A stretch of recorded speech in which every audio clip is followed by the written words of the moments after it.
rectify it?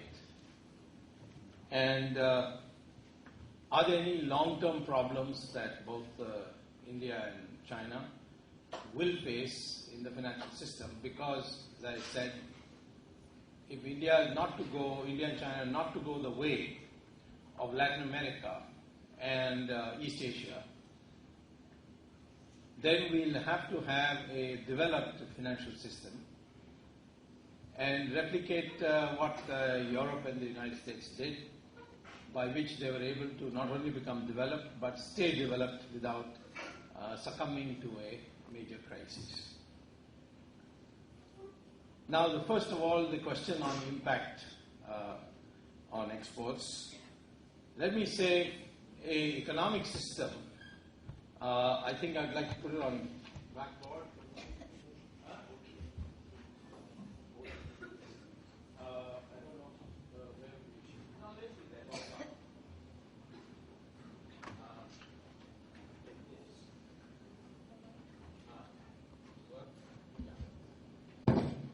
Yeah.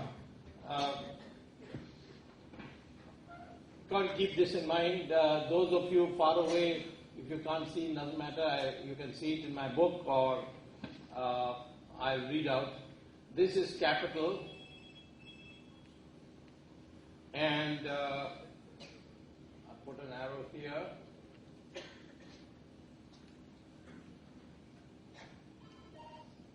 Oh, my phone's also stuck. Forget every time.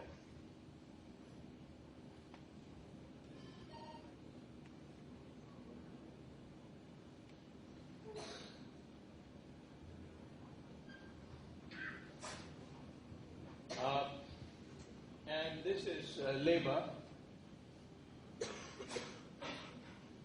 The Americans write that without a U. And this is innovation and technology.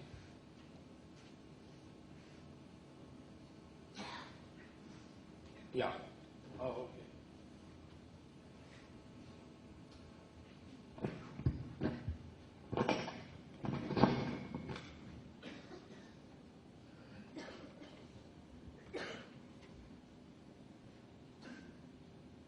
Yeah, that's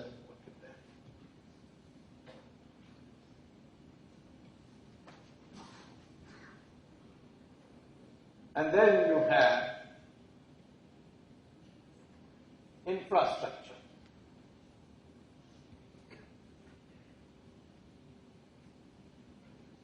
So capital has to combine with labor, and with the help of innovation and technology and infrastructure. And this is infrastructure is not just simple physical roads and all that. Of course, I will put physical, and then financial,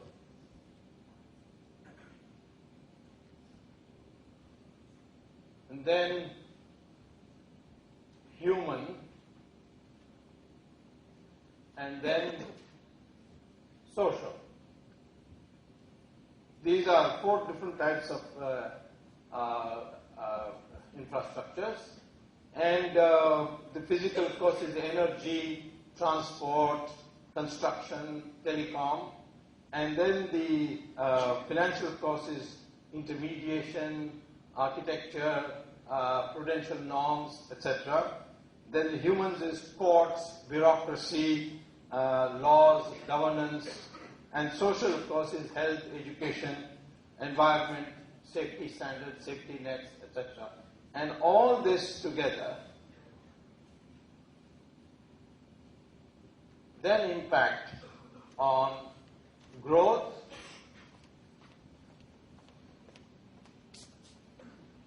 and poverty,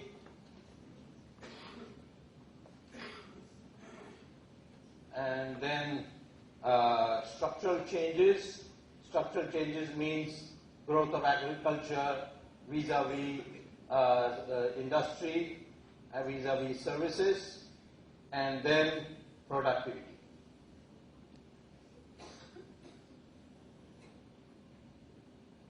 So, if you have good infrastructure, you have good productivity, and of course that will depend on the innovation. And for between the periods 1900 and 1985, the US growth was 85% due to productivity growth.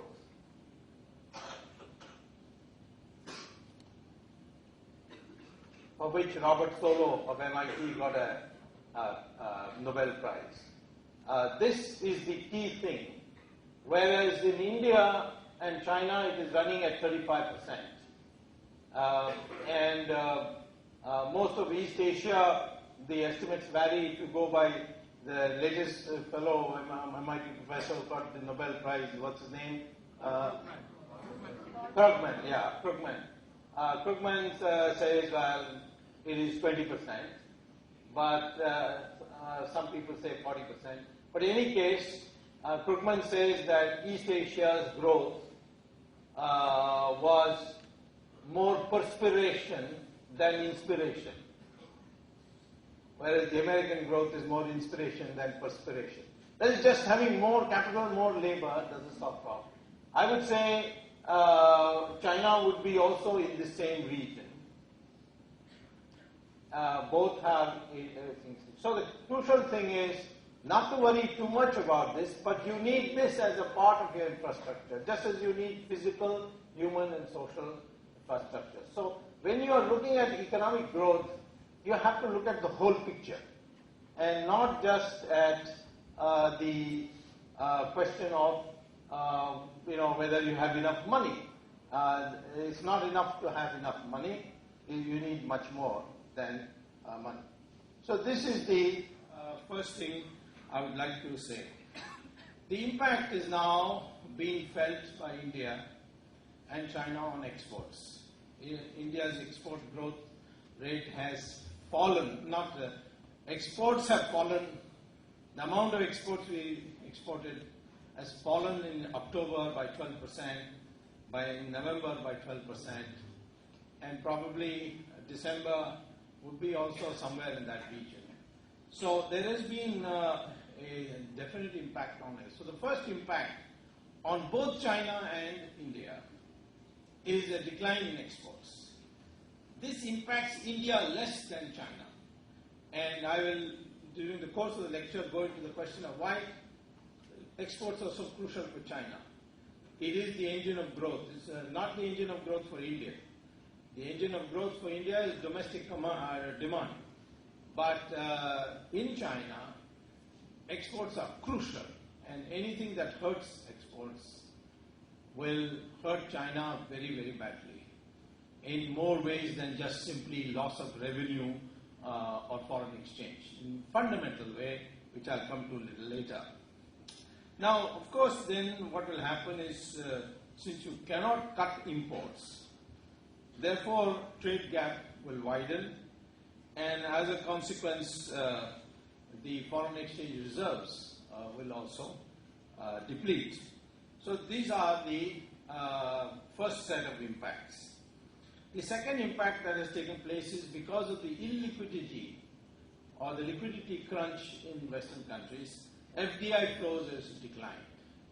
And of course, in India, we relied heavily in the last 2 years or 3 years on foreign investment through institutions, foreign institutions, that is the portfolio money.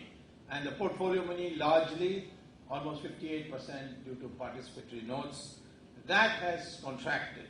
So our foreign exchange has reduced. Some of you should do this as a project at home as to whether we have adequate foreign reserves to begin with. We are very proud that we had $300 billion, China had almost $1 trillion. But is that enough? You've got to look at it in greater depth.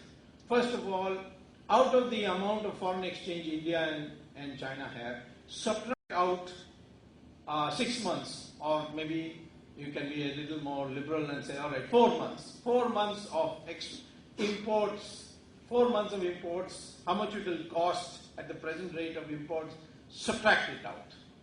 Then subtract out statutory payments. You've taken a loan from abroad, some of it short term, some of it ECB, some of it from the IMF, some of it from the World Bank, some of it from other governments. All these installment payments for the year are subtracted out. This is the amortization, so to speak, should be subtracted out. Then you subtract out. Then with the residual, you look at some of the speculative changes that might take place, foreign exchange going up and down, so on, and you subtract out that. Then see if there's anything left. Then you can say, if there is substantial amount left, then you say, yes, you've got lots of foreign exchange. According to me, if you also, in the case of India, remove the NRIs, because the NRIs in 1990, the crisis was, people said it was caused by the Gulf War. No, it was caused by our NRIs. They were pulled out. Our NRIs are, they may be Indians in color and Indians in outlook and Indians by descent. But when it comes to this, they are just like every other businessman in the world. So the moment the word got around that the VP Singh government has led the country to near bankruptcy, they pulled out the money. They pulled out a couple of $1 billion and literally left us in the soup. So therefore, NRI's money should be treated like any other money coming from abroad. Not to expect that the NRIs will have special consideration for India. And if you subtract out that, the interest payments, all these things you subtract out, you will find that India has barely a surplus. And China has a surplus, but even China, if you remove the speculative component of the money and the round tripping that takes place, because some of the money comes from China, goes to Hong Kong, gets converted, just like we also have. We have through participatory notes coming back, through Mauritius route coming back, but not so much compared to China. China is much worse. So if you take out that money also, China is also, all this $1 trillion is a lot of hot air. It's running on a thin razor's edge.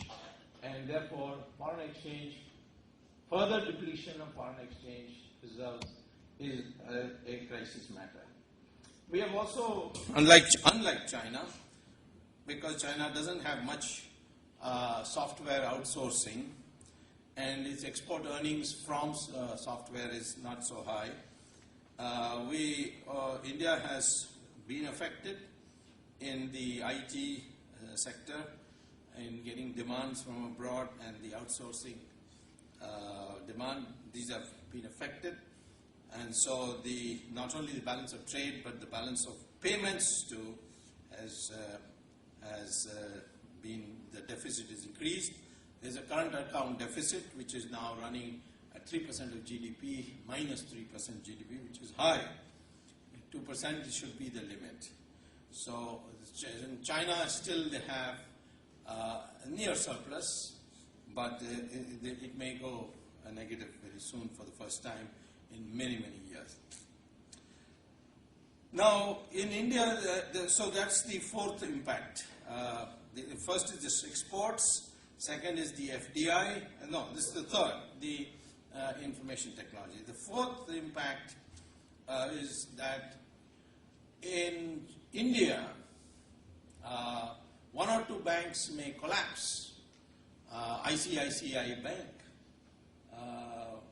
Because ICICI Bank, what it has been doing, has been taking money from abroad, short-term loans from abroad, and giving long-term loans here. And there's a big interest rate differential. And the Indians, of course, much higher interest rate. And then to repay that money, they've been taking another short-term loan, I mean a junior Madoff type of situation, and paying back that. And now they are not getting that money.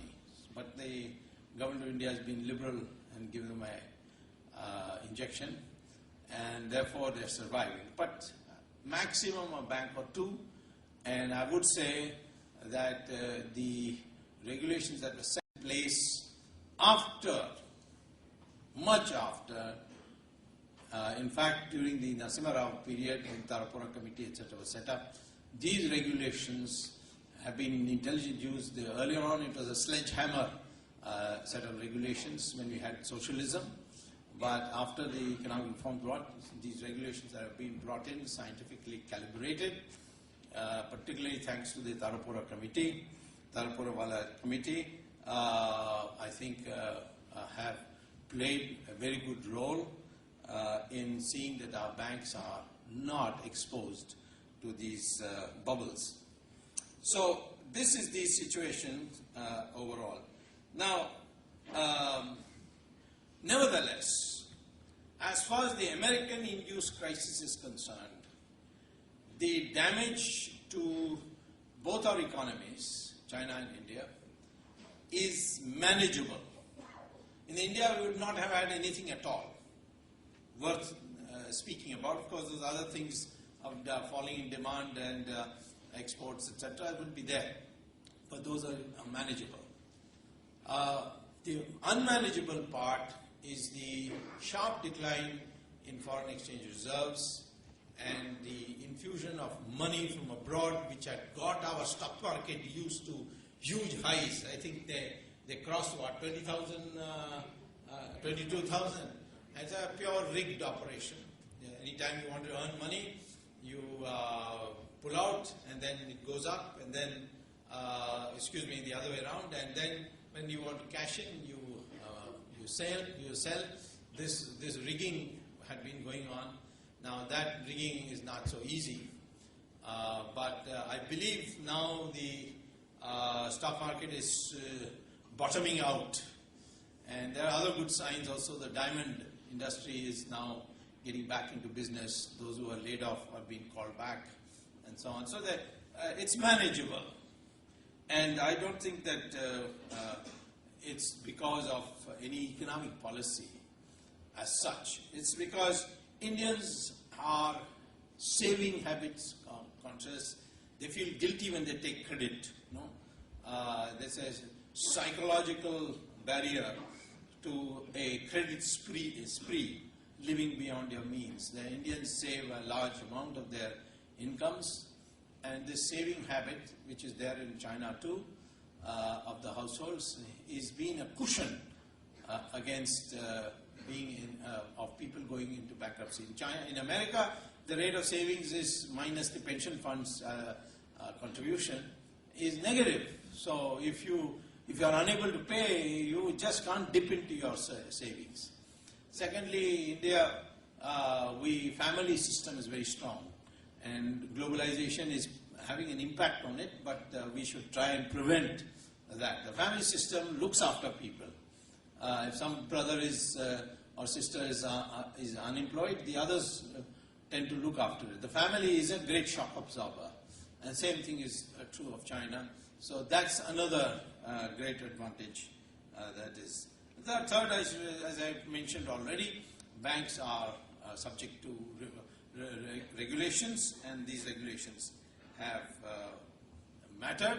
In the case of China, the regulations are poor, but China has got a huge commitment that no matter whichever bank, there are only 4 major state banks, and any of those banks have a deficit or NPLs, then this state of China, the budget of China, will make provisions for recapitalization of the banks. They have been recapitalizing to the extent of $600 billion so far. The question then is, India and China have managed to survive 2 major crises, according to me. One is the 1997 crisis of East Asia, which affected Russia and Mexico and so on. But it didn't affect India. It didn't affect China.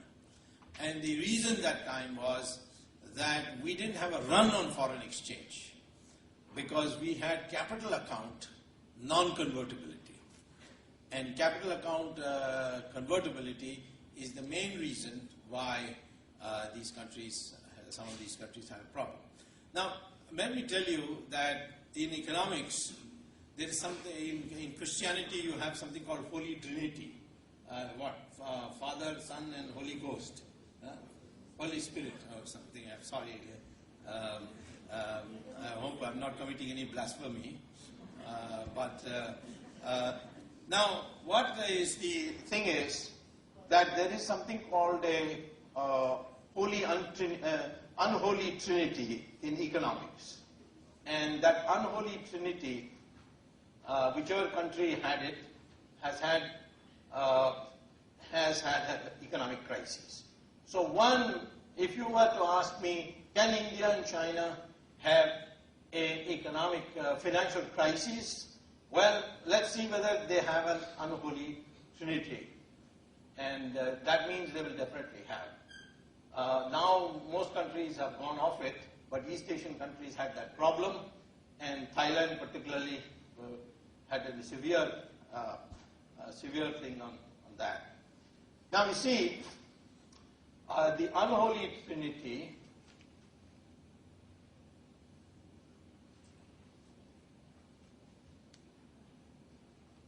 is fixed exchange rate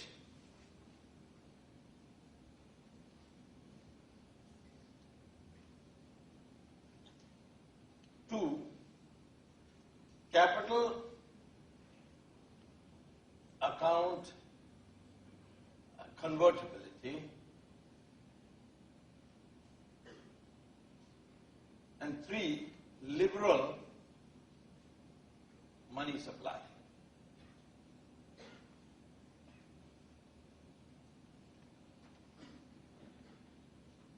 If you have these 3, then what will happen is that you will have an economic crisis.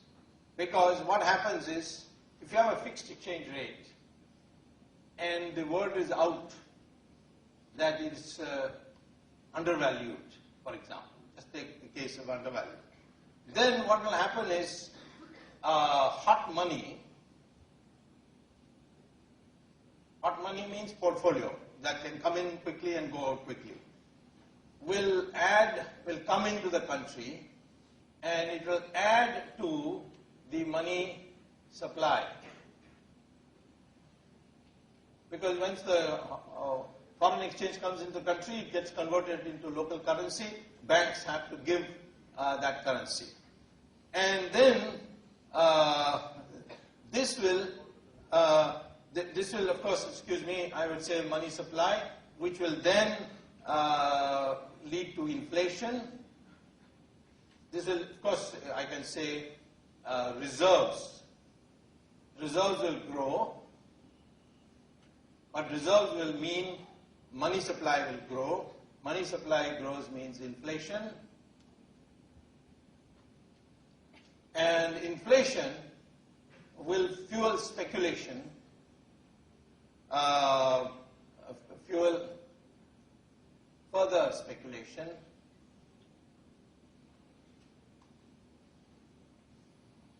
It could,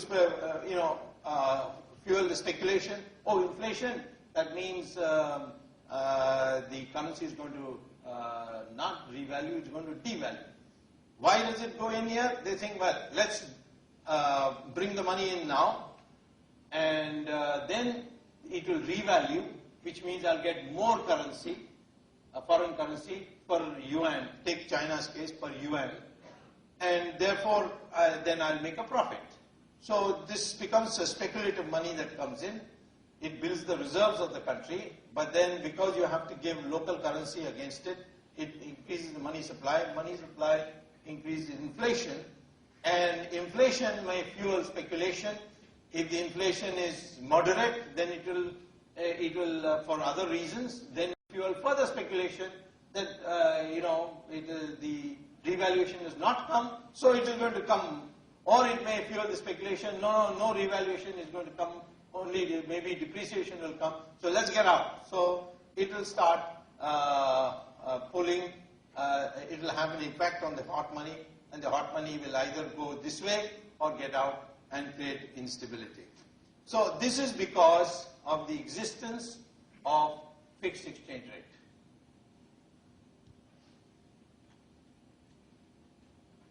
So if you have a fixed exchange rate and a capital account convertibility and a money supply which doesn't contract, I mean there's no policy to contract it, then what happens is that it encourages speculators, and that will definitely sooner or later lead to a run on foreign exchange. That's exactly what happened in Thailand. The money had gone in and they were getting huge returns, and then the American bond rate went up, so people wanted to pull out the money. The Thailand government said, no, we will not revalue.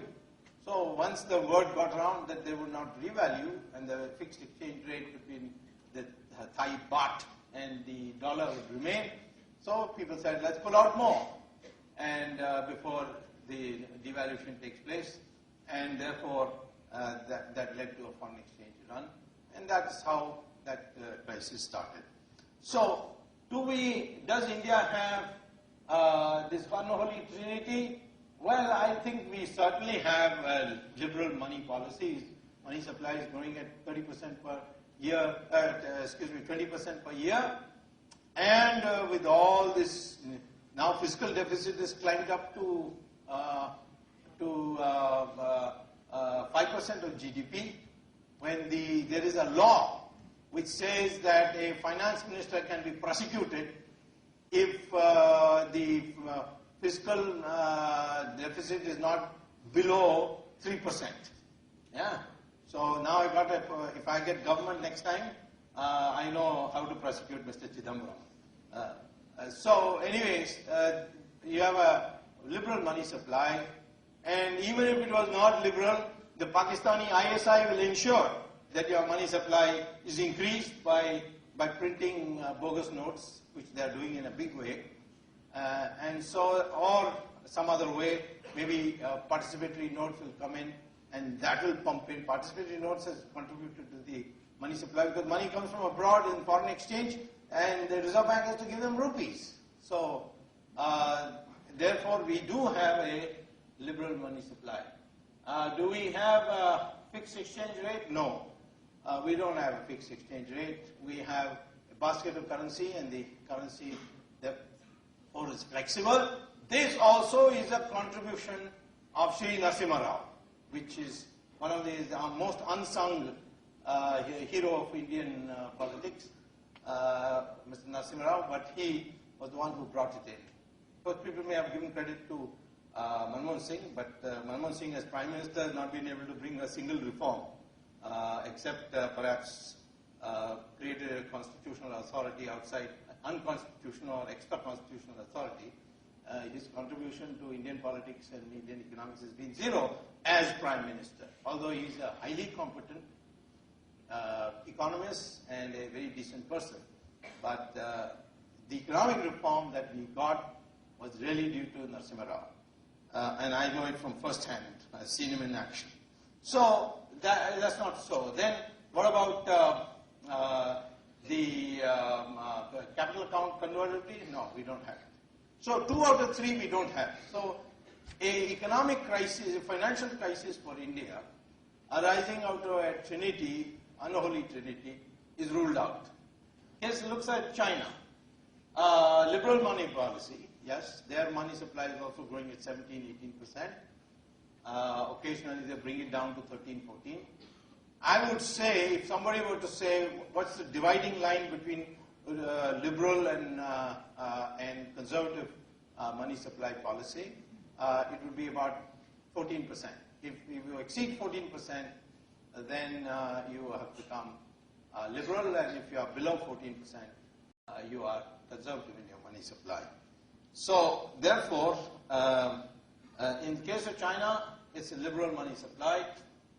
Do they have a fixed exchange rate? Almost. Till recently, it was fixed, 8.33 yuan to a dollar. But since the Americans put on a huge amount of pressure, they did bring in a secret basket of currencies. And it was just the Bank of China would have a secret meeting and decide whether they should revalue or devalue, and they've been revaluing. I think now it's probably 6.5 yuan to a dollar. So there has been some revaluation. Most economists think that China's currency should be revalued to 4 yuan per dollar. China can't do that, and I'll explain to you in a minute why it can't do that. Okay, so therefore in China also we can say because there is no capital account convertibility, the unholy trinity does not operate. And it could have operated at the time of the East Asian crisis had the capital account convertibility been there.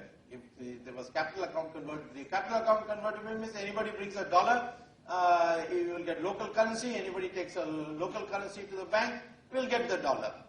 So that's capital accountability. Current account is, of course, your free ability to bring in for trade purposes. But pure transfers, you have to have capital account convertibility. So that's the thing. So we have been saved because we have had regulations, and I must re-emphasize a competitive market economy is healthy only if it has an umpire, it has a regulator, and the regulations are transparent, not opaque like in the case of Japan or in the case of Korea, which has led them into severe problems, and they are not in a position yet to have a transparent system. Now,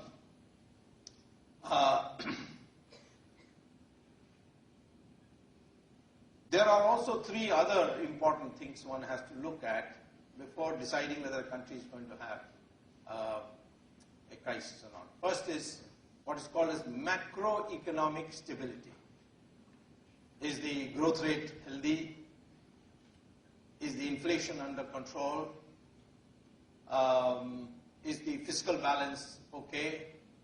You know, a variety of these macroeconomic criteria which you can get by going to the website. Anytime you can go to the worldbank.org or IMF.org and you type in macroeconomic stability, they'll give you all these things. They're all usuals, whether there is adequate poverty reduction, etc., etc. There are some macroeconomic indicators. Then the question of structural parameters. Now, structural parameters are very important, which the East Asian countries ignore. What are these structural parameters? These structural parameters are certain ratios, which you have to work out, which you'll find in my book. One is fiscal deficit ratio. The ratio to GDP of fiscal. Does everybody know the difference between budgetary deficit and fiscal deficit? All right, anyone answer that question, please? Don't be afraid. Making mistakes is part of learning. Yeah.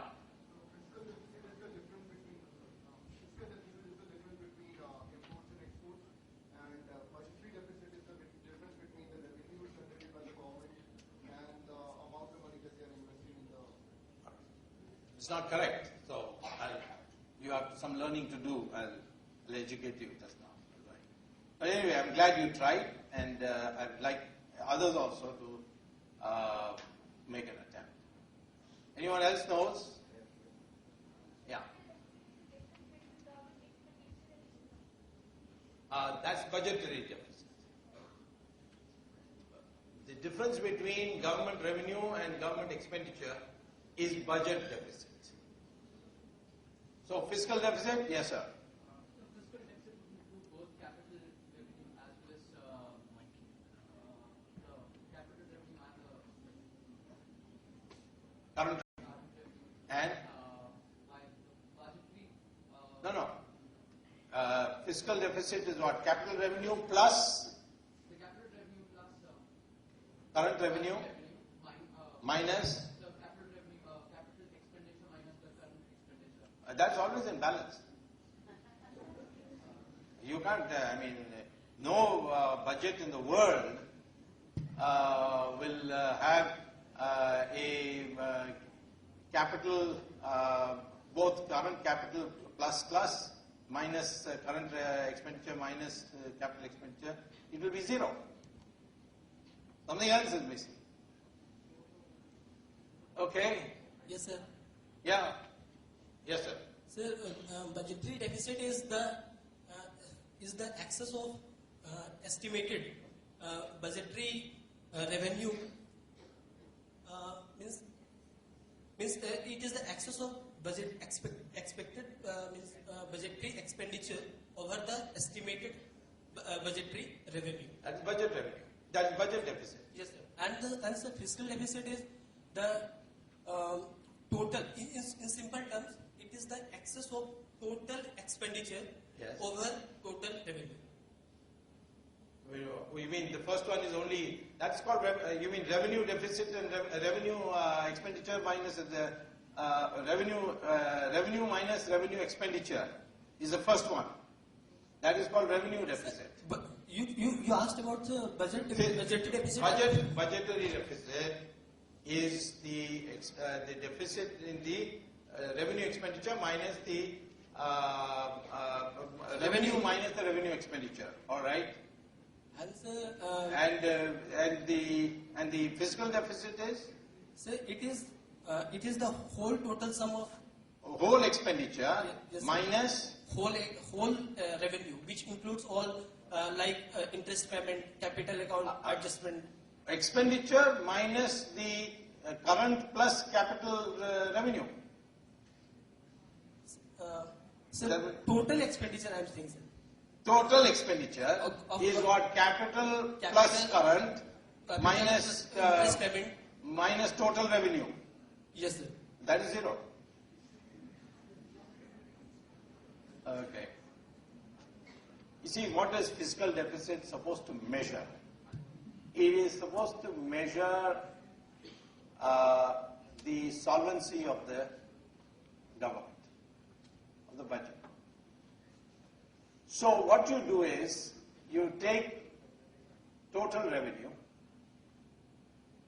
and subtract from it expenditure, the current expenditure, and subtract from it loans taken by the government to meet the deficit. So the only portion missing in that is the capital, total capital revenue. When you say capital revenue, it includes everything. It includes money you got from abroad, from software earnings, aid from IMF or loans from IMF, everything, including loans taken by government to cover the deficit. And that is why I say it will be 0, because once you have taken loans to cover the deficit, you already know. So you remove that, the loans you have taken, that gap is called fiscal deficit. It's a measure of your solvency. So usually when it exceeds 5%, alarm bells ring. And if it goes to 7%, it goes to, it becomes a crisis situation. Now the problem with the India is that these budgets are like Enron budgets. Things which should be there are not there. For instance, Mr. Chidambaram said all monies transferred as small savings of the government, the small savings of the government will not be included in the budget. Well, that gives you a different picture. Because these small savings are actually from the banks you're taking. And he says, no, that will be excluded. So, even the understated numbers, there are a lot of corrections that have been done, is 5% already. And you will be surprised to know that all the state governments have deficit budgets. And if you take their deficit, fiscal deficit, and add them up, then the total fiscal deficit in India today is 12% of GDP, which is Brazilian class. Means that we are in the Latin American class. we are, on that one indicator, we are in very serious trouble. So anyway, this is one of the parameters that we have to look very in trouble.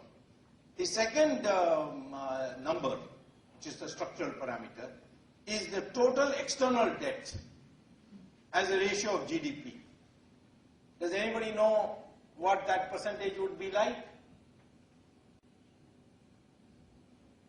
Well, I mean, I don't expect you to know but this is something you should learn in one of your courses. One of the structural parameters very important for predicting financial stability is the percentage of the total external debt as a ratio of GDP. And that at the India is roughly running at 18%, which is reasonable. There are countries which have gone to 300%. In fact, during the East Asian crisis, Indonesia had gone up to 300%. So I would say if any time it exceeds 50%, danger, your country is not. So on that, India is not in danger, nor is China in danger. Then short-term debt as a percentage of total debt. Well, that is something which is a very crucial number, because short-term debt means you have to pay back immediately. See what happened? Why did we get the 1990 crisis? Because when Mr. Rajiv Gandhi came as Prime Minister, he suddenly opened out the economy and said, if you want to borrow from abroad for your industry, buying your industrial equipment, then you are free to do so. Previously, you are not allowed to do so. You are free to do so. So people with bottled up, frustrations and so on, which they had during the strict socialist period, said, let's go and buy new machines and so on. Well, they all bought new machines, but Mr. Rajiv Gandhi should have had this government specify that only long-term loans you can take. But everybody took short-term loans, which is less than 5 years, whose repayment is due less than 5 years. And industrial boom came. In fact, during Rajiv Gandhi's time, our industrial sector was growing at 14% and all that. It was a tremendous, all new machines came and the spare parts came, the whole industry got refurbished, and so industrial growth rate picked up. But then at the end of 5 years, and unfortunately it coincided with when I became minister, all these became due for payment. And we didn't have foreign exchange because we didn't build up a foreign exchange for it. So when you had debt, it better be long-term, largely long-term. India, unfortunately, used to have only 4% earlier. Now it's gone up to a pretty high number of 20%. And that's danger, because anything over 15% is to be considered as a danger. So this is another indication on which we are in trouble, and this is entirely due to these participatory notes, that we today have short-term debt as a total percentage of debt, a very high number. Then there is something called debt servicing as a percentage of GDP. So this is another number you should know. Debt service. How much do you have to pay back every year for your obligations for having taken a loan? You can't default on those. If you default on those, your name will get spoiled and nobody will give you fresh loans. So that percentage is about 16% for India. It is below the 20% cutoff point, which is held as danger for our forthcoming crisis. Non-performing loans. Now, non-performing loans, incidentally, all these numbers are very similar to China. But on non-performing loans, India was pretty high at one stage, something like 20-25%. Till I went and filed a public interest litigation in the Supreme Court against the Indian Bank, because the Indian Bank chairman thought that bank belonged to him and not to the government. So, and he was a complete congressman. So anybody wrote, one or two key congressmen like Mr. G.K. Mupanar and Chidambaram, etc., they would write on a piece of paper, give this man a loan, and he will come with that chit and give it. and the bank manager, the bank chairman would say to the bank manager, relevant bank manager, give him the loan. And the Indian bank went to a huge NPL. And when I filed this case, then notice was issued, and finally CBI inquiry was ordered, and the bank chairman ended up in jail. I wanted Chidambaram in jail, but no judge was ready to do that. So maybe in the future, because under Indian laws, corruption is not time barred, and revive a corruption case even after 50 years. So I have nothing against Chidambaram. I just don't think he deserves to be finance minister, that's all. Or any minister for that matter. But he can't do anything else, that's the problem. Except be lawyers for Enron and Coca-Cola and so on. Anyway, this is after that case, a strict crackdown came, and so many people were caught and so on. So many people went to jail, and after that, there's a lady who came in as chairman of some Ranjana something, isn't it? And she did a lot of cleanup job.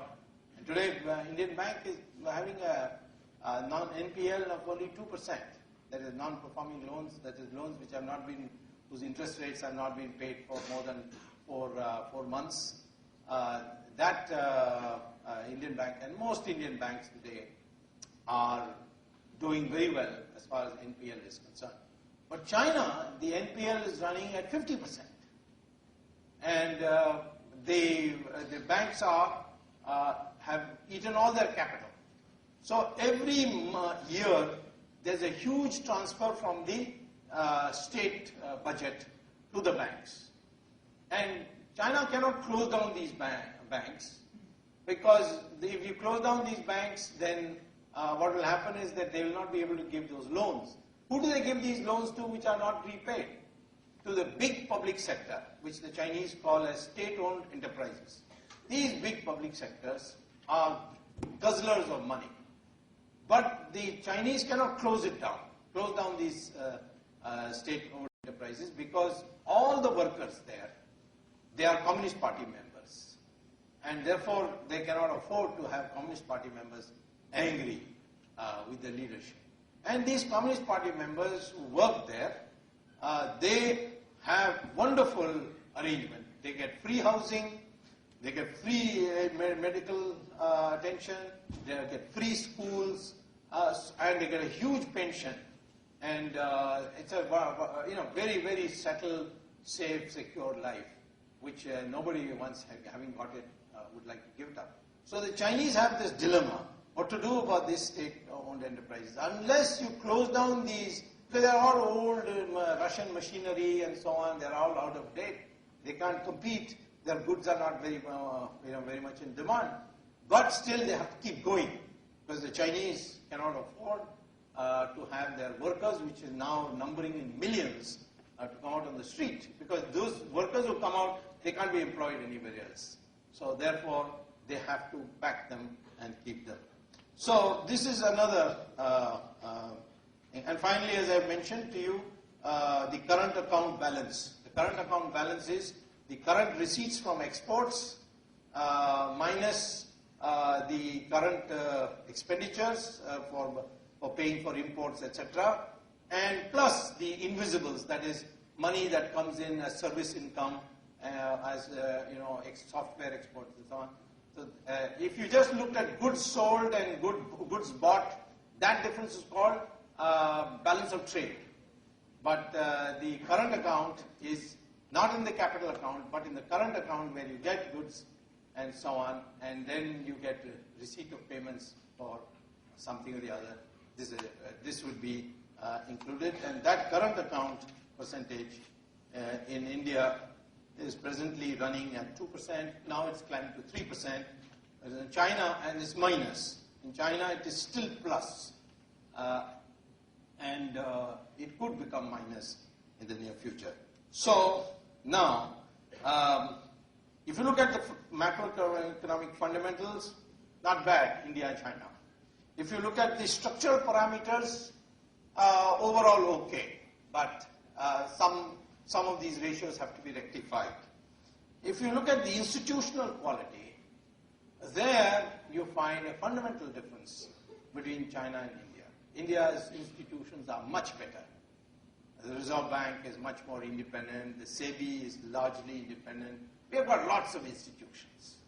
China doesn't have those kinds of institutions because it's been a communist country, and therefore one institution merges into another and ultimately goes to the party. So therefore, in the case of the Chinese case, the institutional quality is poor, and that is really going to hamper the recovery process. India, if you have a crisis, you will recover, and you will recover reasonably well. And we have in the past, in many crises, we have recovered very well. When people thought, in 1965, there was a huge food crisis because the rains, there was a total drought in the country. And there was a big drop in the food grains production. And India was in a terrible misery. Didn't have enough food, and there was specter of starvation and so on. Of course, the Americans sent some wheat under PL 480. But the fact of the matter is, not one single death due to starvation, famine death took place in India. Somebody may have died of disease because he couldn't afford a medicine, but not because he didn't have food to eat, enough food to eat. And India managed it very well because its system, its managerial system, this bureaucracy, this railways, all that went into operation, and we were able to do it. Nobody thought we could do it because in America there were two brothers who were working for the State Department. One was called William Paddock and the other was called Robert Paddock. So if you go to Amazon.com and type Paddock and Paddock, World Famine 1975. These two American officials wrote a book saying that world is going to have a famine in 1975. That is, they wrote it in 1965. And said that at that time the United States has to decide which countries to rescue and which countries to abandon. So they said we have to borrow military terminology in this. Because in the battlefield, you will not rescue all wounded people. Some wounded people will. Those you think are anyway going to die, by the time you carry them, you abandon them. So they classified countries according to the rescuable countries and non-rescuable countries. And India came under the non-rescuable country. India is a bottomless pit. Even if the entire production of the United States is given to India, even then it will not be enough. And India is doomed to starvation. Not only that, there will be food riots in which cannibalization will take place in India. Indians will start eating each other. It's all in a book written by US government officials. And as that young assistant professor, I was enraged at that time. But anyway, the fact of the matter is such a book was written that was nobody expected that India could do something like that. But our institutional quality was good, so we did it. Now, China also had a food crisis, which was kept secret for many, many years thanks to their censorship. That was in 1960-61. And 32 million people died. Today, China admits to that.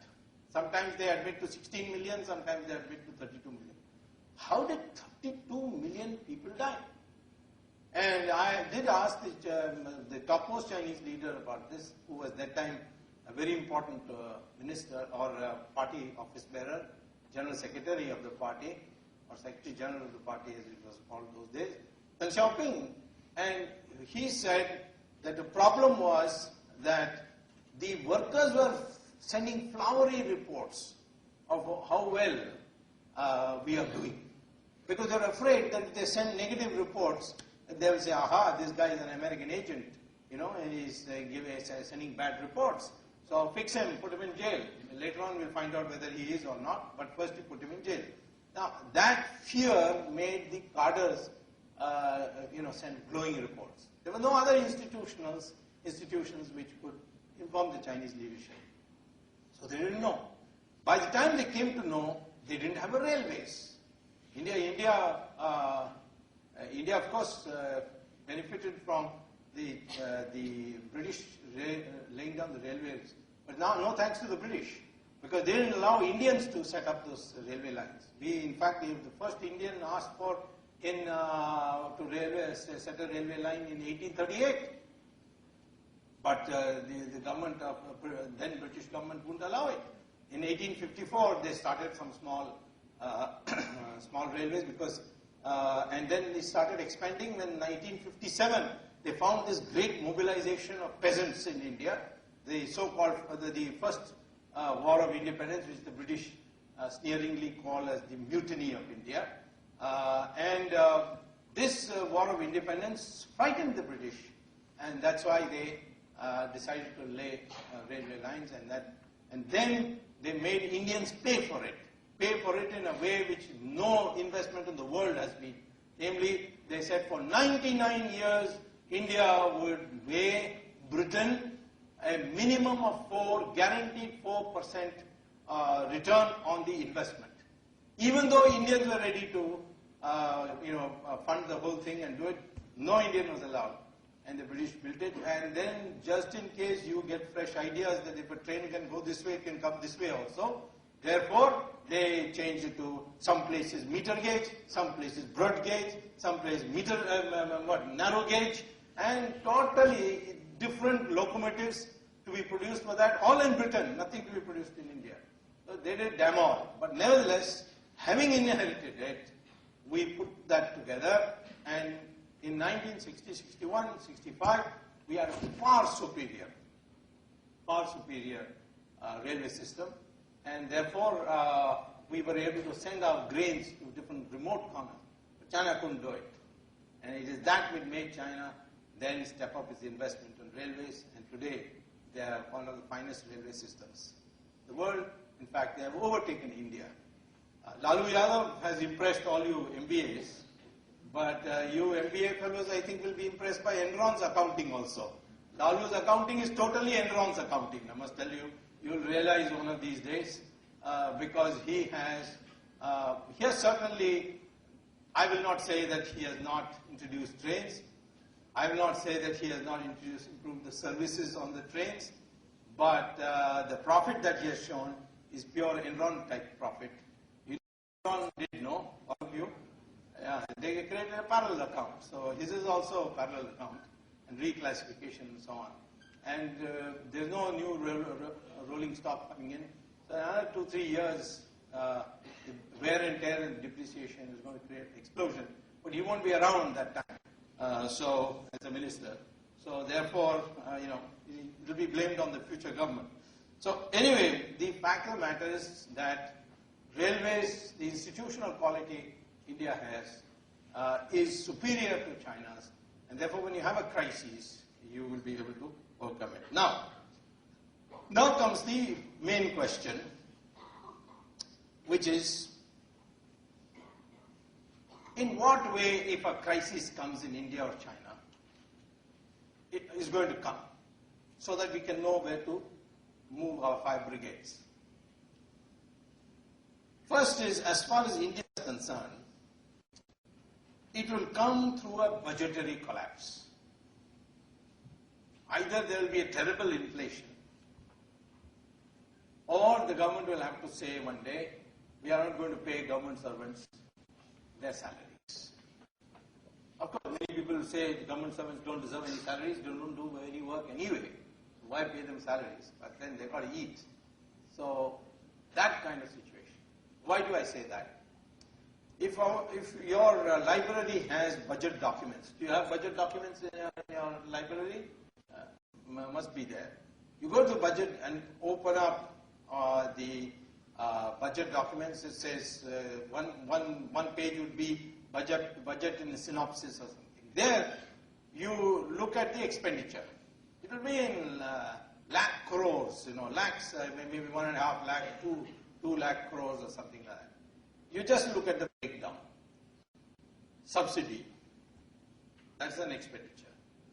Then interest payments on past loans, expenditure.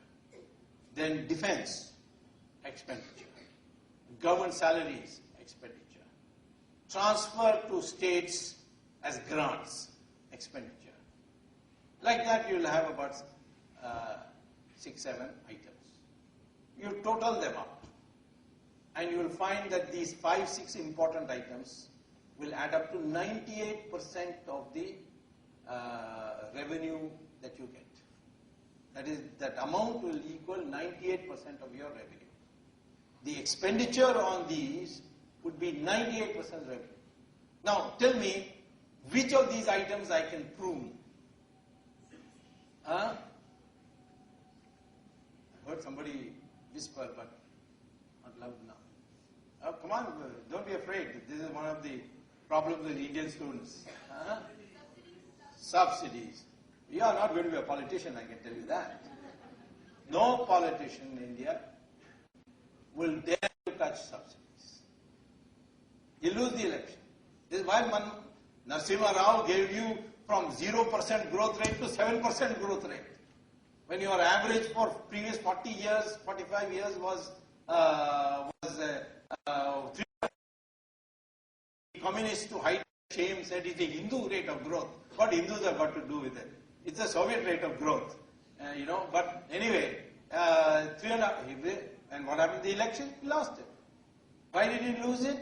Because the Western interests who had grown over the Soviet period, those license and quota touts, and brokers and so on, they found this deregulation is drying up their money.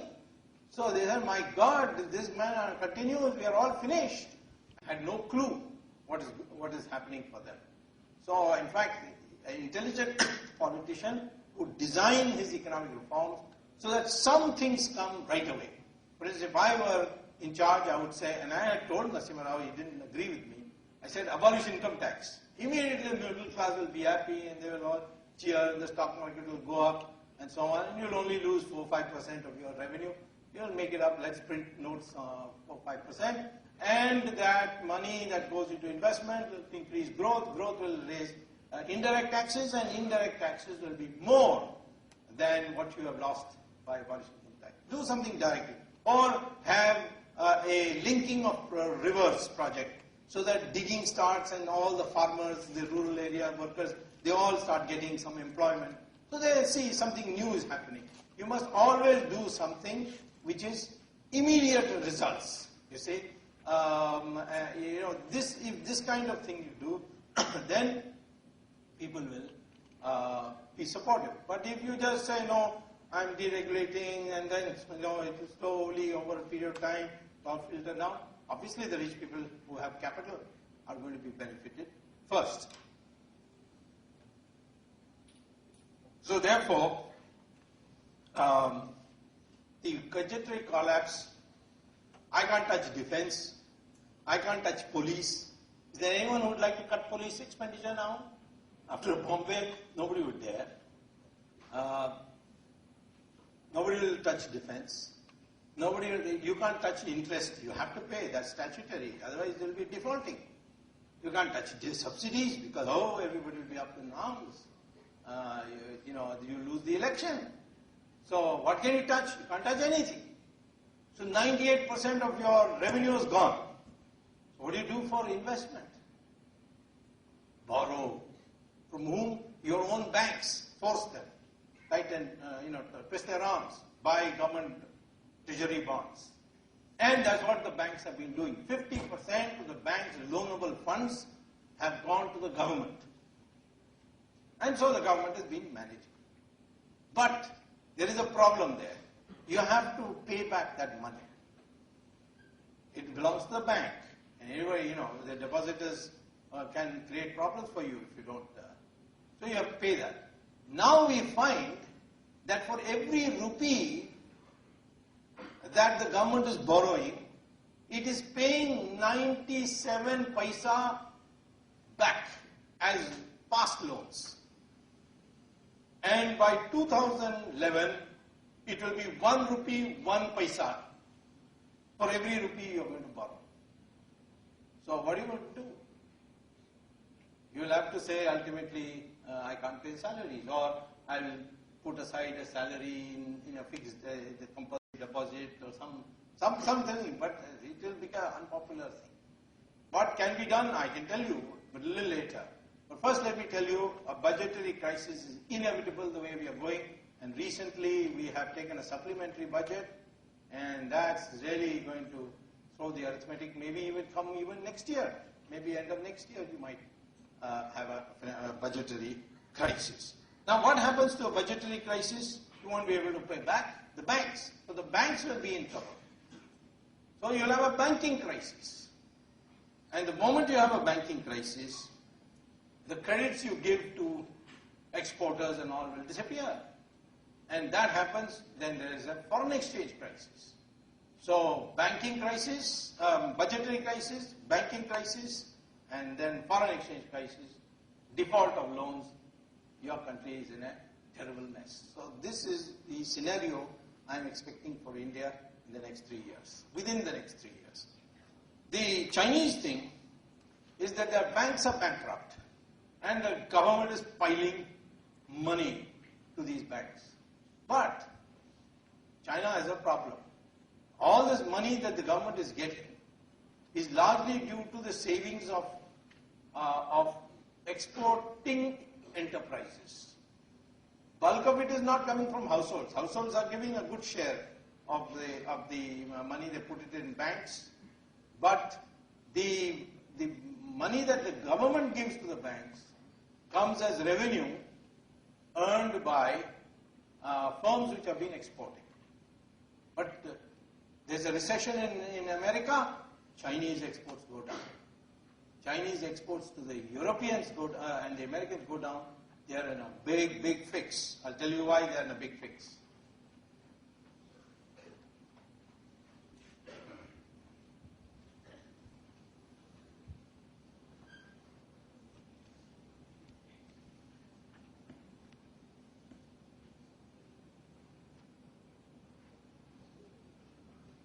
This is US and Europe. This is China. This is the remainder of East Asia.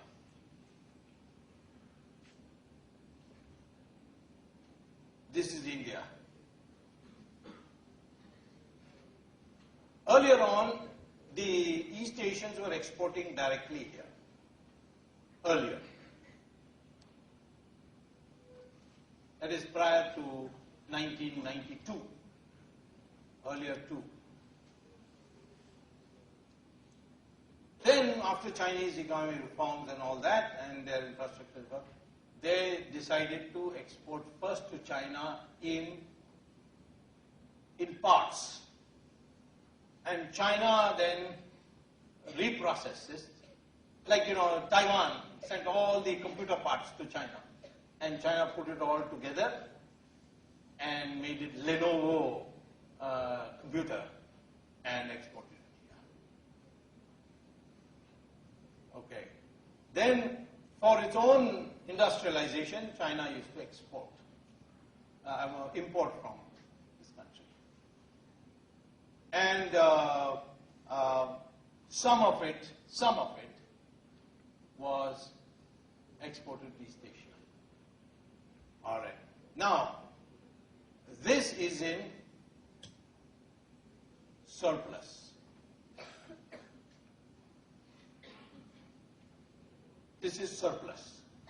What China is exporting is more than what is importing from these countries. This is in deficit. What China is importing from Asia is much more in value than what it is exporting to these countries. China itself produces locally. That is not spare parts, parts coming from here and reprocessing it.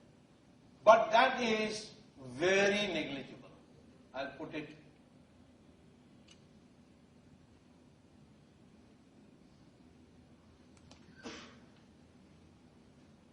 negligible.